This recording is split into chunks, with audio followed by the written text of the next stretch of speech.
So ito yung solar panel ko, 550 watts. Okay. 550 watts, pwede sa dalawang 100Ah na battery. Okay. Kung gusto niyo dagdagan ng solar panel, pwede naman. Tatatluhin nyo na yung battery. So pwede rin dalawa. Wala namang problema yan. Mabilis lang mapuno. Positive.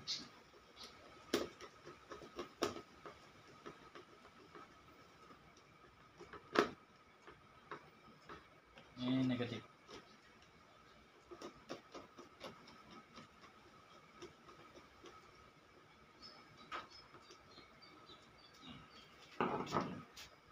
So power natin yung solar panel. So sa solar panel wala akong problema kung magkabaliktad, no? Hindi lang magkakaroon ng harvest. So kailangan nyo i-correct ulit. Okay, meron ng power yung MPPT natin, no? 60 ampere. Ayan. So shoutout kay Sir Chris to, no? Ayan. 3,000 watts. Okay. I-testingin natin yung refrigerator dito, no? So power naman natin yung inverter. So included na yung battery meter, watt meter, sa package ni Sir, no? So pinadala niya rin sa akin yung battery dito, dalawa yan, para testingin na rin daw dito. So yun, power natin yung inverter. So inverter to, no? Nakabukod yung wire niyan. Okay. So working 99% ang battery sa 88, no? Hindi pa. So yan yung battery capacity, no? So pwede rin naman sa LBD tumingin, walang problema. Okay. So may merong mga konting difference. So huwag niyo na lang intindihin, no? Medyo talagang hindi magtatagpo yung mga yan dahil may mga point pa yan. Okay. So sa MPPT natin dito, tingnan natin kung ilang volts makikita doon sa battery, no? So 13.1. Then LVD is 13.1. Sa battery capacity battery, no? 95%. Okay. So power natin yung inverter natin. Ito yung power niyan. Okay. So nag-shift yung ATS natin to solar. So walang input ng Meralco, no?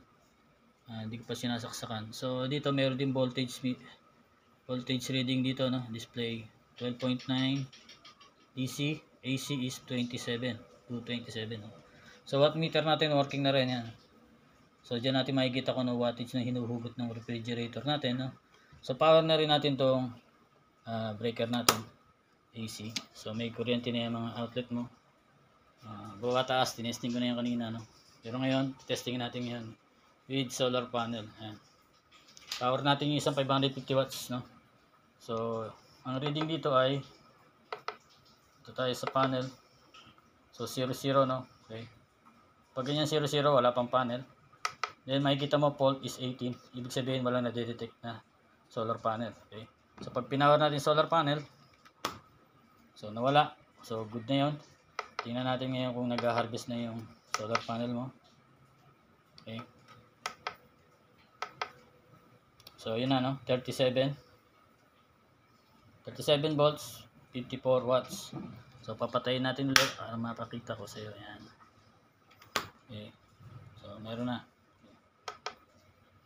So kulimlim pa yung panahon, no? Kaya ganyan. So pag kulimlim, no, so, akmang-akma sa iyo yung dalawang solar panel.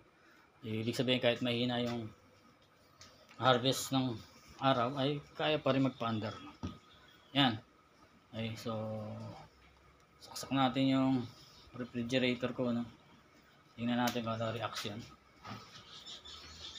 So pagmasdan natin yung wattage din, no? Watt meter.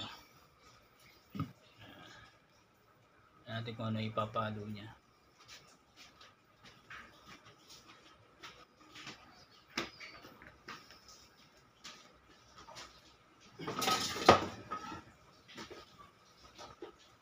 So medyo malayo. SATA extension.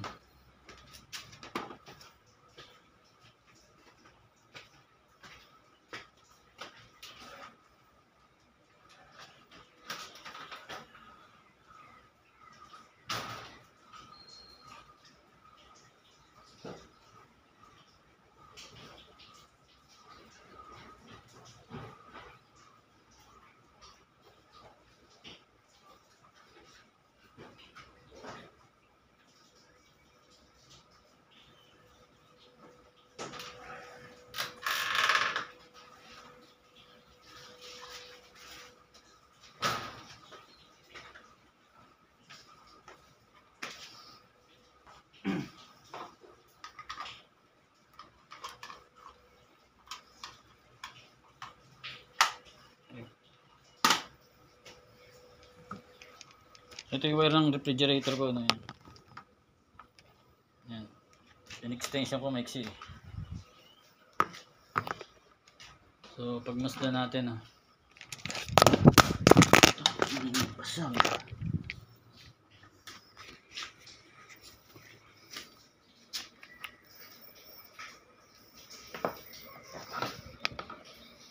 Susok natin. So refrigerator. Okay. So momentary nag 600 kanina, no? Ayan. Pero kaya ng inverter, hindi nag-trip. Ayan. So yung rep, working na yung rep, ilaw. Then ito, okay, giinit na siya, maandar na. So medyo malakas yung compressor ko nito, no? Ultron. Sa mga sinuunang refrigerator to, Germany pa yung compressor niyan. Yan. So PH Solar ang lipo for battery natin. Meron akong link kung gusto niyo. So yan, no, ang upgrade setup natin, 3 kW. So ang consumption niya is 118. So kung nakita nyo kanina, so 600, no, 600 yung surge ng refrigerator, no. So ayan. Okay, walang problema, kayang-kaya ng 3,000 yung 800 watts natin, yung refrigerator natin, kayang-kaya ng 3,000 watts. Okay. So Sir Chris, okay na tong unit mo, no? Pasipuso ito mamaya. Okay, so salamat sa pagtitiwala. God bless.